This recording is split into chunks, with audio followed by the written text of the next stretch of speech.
يعمروا مساجد الله شاهدين على أنفسهم بالكفر أولئك حبطت أعمالهم وفي النار هم خالدون إنما يعمر مساجد الله من آمن بالله واليوم الآخر وأقام الصلاة وآتى الزكاة ولم يخش إلا الله فعسى أولئك أن يكونوا من المهتدين۔ مشرکین کے لیے یہ لائق نہیں ہے کہ وہ مسجدیں بنائیں اس حال میں کہ وہ اپنے نفسوں کے خلاف کفر کی گواہی دیتے ہیں۔ یہی لوگ ہیں ان کے عمل جو ہے وہ برباد ہو گئے اور یہ ہمیشہ ہمیشہ جہنم میں رہیں گے۔ مسجدیں تو صرف ایمان والے تعمیر کرتے ہیں جو اللہ پر ایمان رکھتے ہیں اور آخرت پر ایمان رکھتے ہیں، نماز قائم کرتے ہیں اور زکوٰۃ ادا کرتے ہیں اور اللہ کے سوا کسی سے ڈرتے نہیں ہیں۔ یہی لوگ امید ہے ہدایت یافتہ ہیں۔ محترم دوستو، بزرگوں، بھائیوں، نہایت ہی عزت کے لائق سامعین، اللہ تبارک و تعالی اس ساری کائنات کا خالق و مالک ہے۔ وہ جس کو چاہتا ہے بلند رتبہ دیتا ہے، جس کو چاہتا ہے دوسرے سے کم رتبہ دیتا ہے۔ انسانوں میں اس نے کسی کو زیادہ مال دیا، کسی کو کم مال دیا، کسی کو زیادہ حسن دیا، خوبصورتی دی، کسی کو تھوڑا سا حسن کم دیا۔ اسی طریقے سے نبیوں میں سے کسی نبی کو بلند مقام جو ہے وہ عطا فرمایا اور کسی دوسرے کو اس سے تھوڑا سا کم رتبہ جو ہے وہ عطا فرمایا۔ مہینوں میں اللہ تبارک و تعالیٰ نے رمضان المبارک کے بابرکت مہینے کو جو فضیلت اور عظمت عطا فرمائی ہے وہ کسی اور مہینے کو عطا نہیں ہوئی ہے۔ کتابوں میں سے قرآن مجید کو اللہ تبارک و تعالیٰ نے جو رتبہ اور شان و شوکت اور عظمت عطا فرمائی ہے وہ کسی اور کتاب کے حصے میں نہیں آئی ہے۔ اسی طریقے سے زمین کے کچھ ٹکڑے ہیں جن ٹکڑوں کو اللہ تبارک و تعالیٰ نے ایسا مقام عطا کیا ہے، ایسی عظمت اور ایسی شان و شوکت عطا کی ہے، زمین کے کسی دوسرے ٹکڑے میں، وہ دوسرے ٹکڑے کے حصے میں وہ رتبہ اور وہ شان و شوکت نہیں آئی ہے۔ ان ٹکڑوں کو اللہ کی مساجد کہا جاتا ہے، جیسا کہ حدیث میں آتا ہے احب البلاد الی اللہ مساجدھا، زمین کے ٹکڑوں میں سے سب سے زیادہ محبوب ٹکڑا جو اللہ تعالیٰ کو پیارا ہے وہ اللہ کی مسجدیں ہیں۔ وابغض البلاد الی اللہ اسواقھا، اور کائنات کے روئے زمین کے ٹکڑوں میں سے سب سے ناپسندیدہ ٹکڑا اللہ تبارک و تعالیٰ کے ہاں وہ بازار کا ہے۔ یہ مسجد یہ آج نہیں تعمیر کی گئی، یہ مسجد شروع سے چلی آ رہی ہے جب سے بابا آدم علیہ السلام کو پیدا کیا گیا۔ بعض روایات میں ملتا ہے کہ سب سے پہلے بیت اللہ کو آدم علیہ السلام نے تعمیر کیا، بلکہ اس سے بھی پہلے بعض نے کہا فرشتوں نے تعمیر کیا، اور آسمان پہ اللہ تبارک و تعالیٰ نے اپنی عبادت کے لیے بیت المعمور کو تعمیر فرمایا، اور پھر آدم علیہ السلام کے بعد ابراہیم علیہ السلام، یعقوب علیہ السلام، سلیمان علیہ السلام، ان پاکیزہ ہستیوں نے مساجد کو تعمیر کیا، اور نبی کائنات حضرت محمد الرسول اللہ صلی اللہ علیہ وسلم ہجرت کر کے جب مدینہ تشریف لے گئے تو مدینہ سے باہر قباء علاقے میں آپ نے جو ہے وہ پڑاؤ کیا، اور وہاں پہ آپ نے بنو سلمہ کے محلے میں مسجد قباء سب سے پہلے مدینہ پہنچتے ہی تعمیر فرمائی، اور پھر مدینہ پہنچے۔ مدینہ پہنچنے کے بعد سب سے پہلی مسجد آپ صلی اللہ علیہ وسلم نے اس کے بعد جو ہے وہ مسجد نبوی کو تعمیر فرمایا۔ یہ مساجد بنانا یہ تو انبیاء کا مشن ہے، یہ تو اللہ تبارک و تعالیٰ کی ہدایات کے مطابق انبیاء نے جو ہے وہ کام کیا ہے۔ اس لیے اس کی تعظیم، اس کا احترام یہ ایمان کی نشانی ہے، بلکہ ایمان اسی کے اوپر قائم اور دائم ہوتا ہے، یہ ہماری اساس ہے اور یہ ہماری بنیاد ہے۔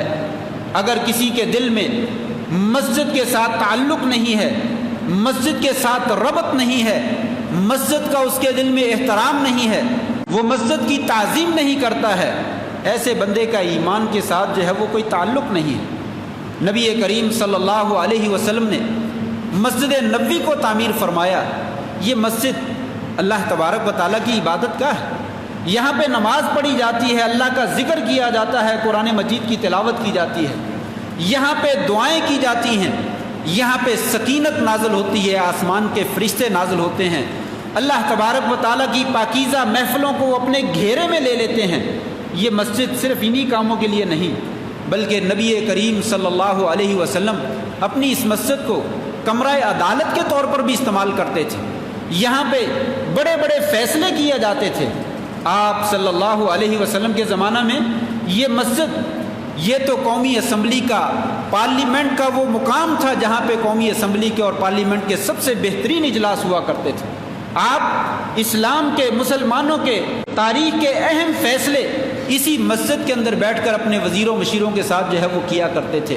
بلکہ یہ تعلیم و تربیت کا ایک انتہائی عظیم الشان مرکز تھا کہ یہاں سے آپ صلی اللہ علیہ وسلم وَيُعَلِّمُهُمُ الْكِتَابَ وَيُزَكِّيهِمْ لوگوں کو کتاب و حکمت کی تعلیم دیتے تھے، ان کا تزکیہ نفس کرتے تھے۔ دنیا کی سب سے عظیم الشان یونیورسٹی، سب سے بڑی اور سب سے عظیم الشان اور عالی شان اسلامک یونیورسٹی، اس کی داغ بیل اسی مسجد میں رکھی گئی۔ اصحاب صفہ انہوں نے اسی مسجد میں بیٹھ کر جو ہے اس عظیم الشان یونیورسٹی کے عظیم معلم سے تعلیم حاصل کی۔ اور وہ لوگ جو بچیوں کو زندہ درگور کر دیا کرتے تھے، جو پانی پینے پلانے پہ جھگڑا کرتے تو سالوں سال جو ہے وہ جنگ جاری رہتی، جو تھوڑے تھوڑے سے مال کے لیے اور عورت کے لیے جو ہے وہ لڑائیاں لڑتے اور ایک دوسرے کی نسلوں کو جو ہے وہ ختم کر دیا کرتے تھے، یہاں پہ بیٹھ کر ان لوگوں نے تعلیم حاصل کی۔ اللہ تبارک و تعالیٰ نے کائنات کے رہبر اور رہنما بنا دیا، کائنات کے لیے ایسے عظیم الشان وہ قائد بن گئے، دنیا آج تک جو ہے ان کی نظیر جو ہے وہ پیش نہیں کر سکتی ہے۔ یہ وہ عظیم الشان جگہ ہے جسے مسجد کہا جاتا ہے۔ یہی وجہ ہے کہ قرآن اور احادیث میں اس کی تعظیم کا اور اس کے احترام کا اور اس کے ادب کا ہمیں خوب حکم دیا گیا ہے، اور اس کے ساتھ تعلق جوڑنے کا حکم دیا گیا ہے۔ جیسا کہ میں نے آیت پڑھی سورہ توبہ کی، انما یعمر مساجد اللہ من آمن باللہ والیوم الآخر۔ مسجدیں کون تعمیر کرتا ہے؟ مسجدیں کون آباد کرتا ہے؟ مسجدوں کی آبادی میں کون حصہ لیتا ہے؟ وہ شخص لیتا ہے جو اللہ پر ایمان رکھتا ہے، جو آخرت کے دن پر ایمان رکھتا ہے، جو نماز قائم کرتا ہے، جو زکوٰۃ ادا کرتا ہے، جسے اللہ کے سوا کسی کا ڈر نہیں ہے، وہ صرف اور صرف اللہ سے ڈرتا ہے۔ ایسے لوگ مسجد کی تعمیر و ترقی میں حصہ لیتے ہیں، اس کی آبادی میں حصہ لیتے ہیں۔ ایک حدیث اسی قسم کی ہے، اس میں اگرچہ کلام ہے لیکن یہ آیت اس حدیث کی تائید کرتی ہے۔ اس حدیث میں ہے، آپ صلی اللہ علیہ وسلم نے فرمایا، اذا رأیتم الرجل یعتاد المسجد فاشہدوا له بالایمان۔ جب تم کسی آدمی کو مسجد میں آتا جاتا دیکھو، اس کے ایمان کی گواہی دے دو۔ وہ بندہ مومن ہے جو مسجد کے ساتھ اپنا تعلق جوڑتا ہے، لوگوں اس کے ایمان کی شہادت دو، اس لیے کہ مسجد میں آنے والا بندہ بے ایمان نہیں ہوتا، غیر مسلم نہیں ہوتا، دین سے دور نہیں ہوتا، بلکہ وہی شخص جو دین سے قریب ہوتا ہے وہی مسجد میں آتا اور جاتا ہے۔ آپ صلی اللہ علیہ وسلم نے مسجد کی تعمیر و ترقی میں حصہ لینے والے کے لیے کیا کچھ ارشاد فرمایا؟ آپ نے فرمایا، جو بندہ مسجد بناتا ہے، من بنا للہ مسجدا ولو کمفحص قطات بنى اللہ له بیتا فی الجنہ او کما قال علیہ الصلوۃ والسلام۔ مسجد کی بنا میں، تعمیر میں پرندے کے گھونسلے کی مانند اتنی جگہ بھی لے کر اللہ کے لیے وقف کرتا ہے، اتنی سی مسجد کے حصے کی تعمیر میں بھی وہ حصہ ڈالتا ہے، اللہ تبارک و تعالیٰ اس کے لیے جنت کے اندر جو ہے وہ محل بنا دیتا ہے۔ یہ ایمان کی نشانی ہے اور یہ جنت میں جانے کا بہترین ذریعہ ہے۔ آپ صلی اللہ علیہ وسلم نے تو کس حد تک جو ہے وہ ارشاد فرمایا، لوگوں آپ کو معلوم ہے کل قیامت کا دن ہوگا، آج 45 سے 50 درجہ حرارت ہو جاتا ہے تو ہم سے گرمی جو ہے وہ برداشت نہیں ہوتی، لوگوں کی سانسیں جو ہے وہ پھولنا شروع ہو جاتی ہیں، لیکن کل قیامت کے دن سورج آج ہم سے لاکھوں میل دور ہے، کل صرف 1 میل کے فاصلے پر آ جائے، 1 میل کے فاصلے پر آ جائے گا، اور بدن بھی ننگے ہوں گے، پاؤں بھی ننگے ہوں گے، اور بغیر ختنے کیے اول تا آخر ساری کائنات کو جمع کر لیا جائے گا، اور اس وقت لوگ اپنے پسینوں میں گرمی کی وجہ سے ڈوبے ہوئے ہوں گے، کسی کا پسینہ اس کے ٹخنوں تک، کسی کا گھٹنوں تک، کسی کا پیٹ تک، اور کسی کے گلے تک، اور کسی کو پسینے کی لگامیں ڈالی ہوئی ہوں گی۔ اپنے اپنے گناہوں کے عوض اسی قدر پسینہ اوپر کو اٹھتا چلا جائے گا جس قدر جو ہے انسان نے گناہ کیے ہیں۔ اللہ تبارک و تعالیٰ اس دن کی گرمی سے ہمیں محفوظ فرمائے، اللہ تبارک و تعالیٰ ہمارے گناہوں کو معاف فرما دے۔ فرمایا اس دن عرش کے سائے کے علاوہ کوئی سایہ نہیں ہوگا۔ اللہ کریم 7 خوش نصیبوں کو اپنے عرش کے سائے کے نیچے جگہ عطا فرمائیں گے۔ ان میں سے ایک خوش نصیب رجل قلبہ معلق بالمساجد، وہ بندہ جس کا دل مسجد میں لگا رہتا ہے، وہ مسجد میں آتا ہے تو خوش ہو جاتا ہے، مسجد سے نکلتا ہے تو پریشان ہو جاتا ہے۔ وہ مسجد میں آ کر اس کا دل باغبان ہو جاتا ہے، خوشی محسوس کرتا ہے، راحت محسوس کرتا ہے، فرحت محسوس کرتا ہے۔ فرمایا اگر کسی کی دنیا میں یہ کیفیت پیدا ہو جائے، کل قیامت کے دن جب کوئی سایہ نہیں ہوگا، اللہ تبارک و تعالیٰ اپنے عرش کے سائے کے نیچے اس خوش نصیب کو جگہ عطا فرمائے۔ یہ اس قدر عظیم عمل ہے، مسجد کے ساتھ تعلق جوڑنا، مسجد کی آبادی میں حصہ لینا اور اس کی تعمیر کرنا اور اس کا احترام کرنا۔ آپ صلی اللہ علیہ وسلم کے زمانے میں ایک کالے رنگ کا مرد یا ایک کالے رنگ کی عورت مسجد کی صفائی کیا کرتی تھی۔ وہ بیمار ہو گیا یا بیمار ہو گئی اور پھر وہ فوت ہو گیا۔ آپ صلی اللہ علیہ وسلم کو پتہ نہیں چلا، آپ رات کو سوئے ہوئے تھے، صحابہ کرام نے اس کا جنازہ پڑھا اور اسے دفنا دیا۔ صبح ہوئی تو آپ نے فرمایا اے میرے صحابہ، وہ آدمی جو مسجد کی صفائی کیا کرتا تھا وہ کہاں ہے؟ کہا یا رسول اللہ وہ تو فوت ہو گیا، ہم نے اس کا جنازہ پڑھا اور دفنا دیا۔ کہا تم نے مجھے بتایا کیوں نہیں؟ میں نے تمہیں کہا بھی تھا مجھے بتلانا، تم نے بتلایا کیوں نہیں؟ چلو مجھے لے کر چلو، مجھے اس کی قبر کی رہنمائی کرو، دلونی علی قبرہا، مجھے اس کی قبر بتلاؤ۔ آپ اس کی قبر کے اوپر تشریف لے گئے اور صحابہ کرام کے ساتھ آپ نے صفیں بنائیں، قبر کے اوپر کھڑے ہو کر آپ نے اس خوش نصیب آدمی کا جو ہے وہ جنازہ پڑھا، آپ نے اس کی دعا فرمائی۔ یقیناً آپ صلی اللہ علیہ وسلم نے جس کے حق میں دعا فرمائی ہوگی اس کی بخشش کیوں نہیں ہوگی؟ کالے رنگ کا یا کالے رنگ کی حبشن عورت صرف مسجد کی صفائی کرتی ہے اور اس کے لیے یہ اعزاز ملتا ہے کہ نبی کریم صلی اللہ علیہ وسلم اس کی قبر کے اوپر جا کر نماز جنازہ پڑھتے ہیں اور اس کے لیے دعائے مغفرت کرتے ہیں۔ اللہ تبارک و تعالیٰ مسجد کے ساتھ تعلق جوڑنے والوں کو جو مقام عطا فرماتے ہیں وہ کسی اور کو نہیں ملتا۔ گھر میں ہم نماز پڑھتے ہیں، ایک نماز پڑھنے کا ایک نماز کا اجر ملتا ہے، مسجد میں نماز پڑھی جاتی ہے تو 27 گنا ثواب جو ہے وہ بڑھ جاتا ہے۔ بلکہ آپ نے فرمایا گھر سے وضو کر کے انسان مسجد میں چلتا ہے، مسجد میں پہنچتا ہے تو جتنے قدم چل کر وہ مسجد میں آتا ہے، ایک ایک قدم کے عوض اللہ تبارک و تعالیٰ اس کو نیکی عطا فرماتے ہیں، اس کے درجے کو بلند کرتے ہیں اور اس کے گناہوں کو مٹاتے چلے جاتے ہیں۔ وَذَلِكَ ذَاهِبًا، اور یہ جاتے ہوئے بھی ایسا ہی ہوتا ہے اور آتے ہوئے بھی ایسا ہی ہوتا ہے۔ نماز کے لیے گھر سے مسجد کی طرف جا رہا ہے، جانے میں بھی ایک ایک قدم کے عوض درجے بلند ہوتے ہیں، گناہ مٹتے ہیں اور نیکیاں بڑھتی ہیں، اور آتے ہوئے بھی اسی طریقے سے اللہ تعالی ہمارے ساتھ یہ معاملہ فرماتے ہیں۔ حدیث میں آتا ہے صحابہ کرام جب مسجد میں نماز پڑھنے کے لیے جاتے تو اپنے قدموں کو چھوٹا چھوٹا کر کے رکھتے، چھوٹے چھوٹے قدم رکھتے تاکہ مسجد میں جانے کے لیے ہمارے قدم بڑھ جائیں اور ہمارے نامہ اعمال میں نیکیوں کا اور درجات کی بلندی کا اضافہ ہو جائے، ہمارے گناہ جو ہے وہ مٹ جائیں۔ جب یہ مسجد کے ساتھ تعلق رکھنا اتنا عظیم کام ہے تو مسلمان کیوں نہیں رکھے گا؟ ایک مسلمان یہ کام کیوں نہیں کرے گا؟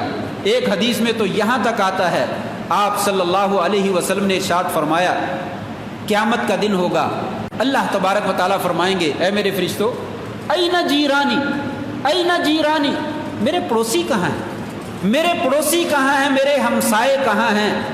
فرشتے آگے سے جواب دیں گے اے اللہ کون ایسا شخص ہے، کسے جرت ہے جو وہ آپ کا پڑوس اختیار کرے؟ آپ کا پڑوس بھی کوئی اختیار کر سکتا ہے؟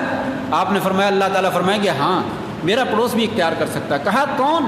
کہا این عمار المساجد، این عمار المساجد، این عمار المساجد، مسجدوں کی آبادی میں حصہ لینے والے کہاں ہیں؟ مسجدوں کی آبادی میں حصہ لینے والے کہاں ہیں؟ وہ میرے پڑوسی ہیں، وہ میرے ہمسائے ہیں، میرے تعلق دار ہیں، ان کو لے کر آؤ، ان کو آگے لے کر آؤ۔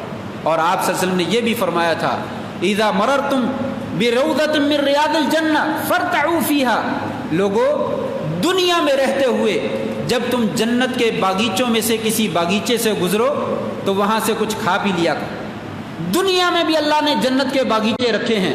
کہا یا رسول اللہ دنیا میں کون سے جنت کے باغیچے ہیں؟ کہا یہ مساجد اللہ، یہ اللہ کی جو مسجدیں ہیں یہ جنت کے باغیچے ہیں۔ یہاں سے جب بھی گزرو ذکر و اذکار کرو، دعائیں پڑھو، نماز پڑھو، اللہ کا نام لو، یہ تمہارا جنت سے کھانا اور پینا ہے۔ اللہ تعالیٰ تمہیں جنت میں محل عطا کریں گے اور درخت عطا کریں گے اور پھل عطا کریں گے، یہ دنیا میں رہتے ہوئے تمہارا مسجدوں سے جو ہے وہ جنت سے جو ہے وہ حاصل کرنا۔ بھائیو، اس قدر عظیم الشان، اس قدر معاملہ جو ہے وہ رتبہ جو ہے وہ عالی ہے مسجد کا اور مسجد کے ساتھ تعلق جوڑنے کا۔ کل جو حادثہ پیش آیا اسلام آباد میں وہ کسی سے مخفی نہیں ہے کہ ایک مسجد کو بغیر کسی وجہ کے معمولی سا کوئی سبب ہے، وہ سبب اسلام آباد کی تقریباً اکثر عمارتوں میں جو ہے وہ موجود ہے، اس سبب کی وجہ سے اس مسجد کو جو ہے وہ بغیر نوٹس دیے اس کو جو ہے وہ گرا دیا گیا، اسے شہید کر دیا گیا۔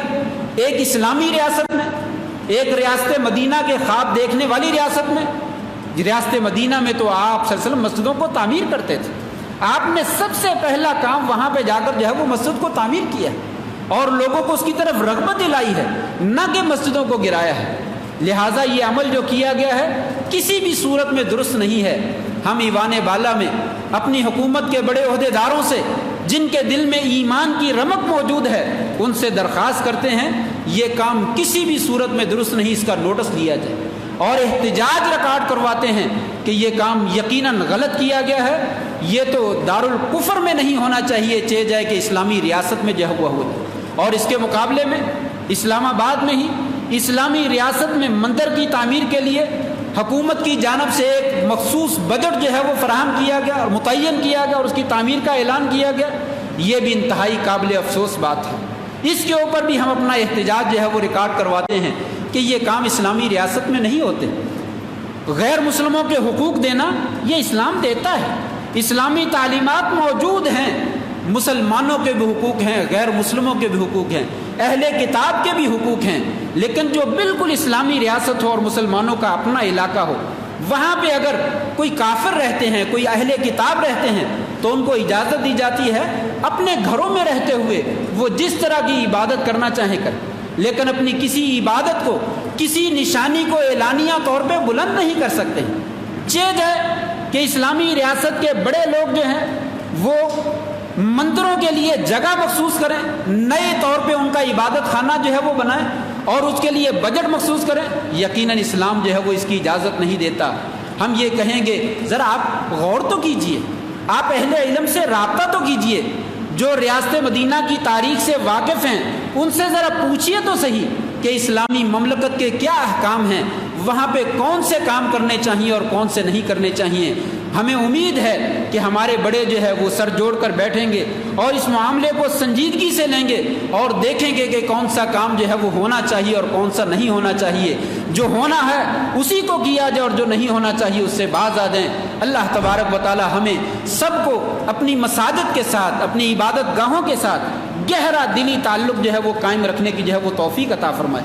اللہ تعالی ہمیں اپنی مسجدوں کو تعمیر، ترقی میں حصہ لینے کے ساتھ ساتھ اس کی آبادی میں، یہاں پہ نماز پڑھنا اصل میں اس کی آبادی ہے، یہاں پہ ذکر و اذکار کرنا، یہاں پہ حاضر ہونا اصل میں اس کی آبادی ہے۔